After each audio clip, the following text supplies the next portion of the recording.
काल संध्याकाळी छत्रपती संभाजीनगर शहरात जिल्हाधिकारी कार्यालयाकडून शहागंजकडे जाणाऱ्या रस्त्यावरील फाजलापुरा येथे एका गारमेंट्सच्या दुकानावर दोन अज्ञात दुचाकी स्वारांनी दगडफेक केली होती।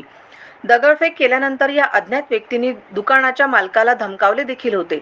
यामध्ये दुकानाचे नुकसान झाले आहे। सर्वांनी शांतता राखावी, पोलीस त्यांचे काम करत आहेत, असे आवाहन एसीपी संपत शिंदे यांनी नागरिकांना केले आहे। दगडफेक करणाऱ्या अज्ञात व्यक्तीविरोधात सिटी चौक पोलीस ठाण्यात गुन्हा दाखल करणे सुरू आहे व पुढील तपास पोलीस करत आहेत। ये मर्चेंट ट्रेड दुकान पे अभी शाम को दो मुंह ढके हुए लड़कों ने दुकान मालिक को धमकाया और कुछ पत्थर फेंके। उसके कारण दुकान का कांच वगैरह टूट के दुकान का नुकसान भी हुआ है।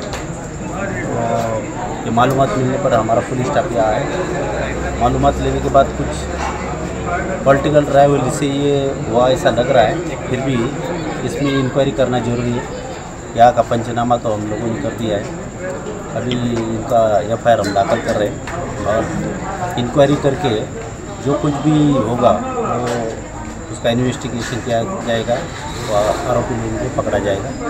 और मेरा अपील है, ऐसा छोटा मोटा कुछ भी घटना हुई तो सब लोग शांति बनाए रखें।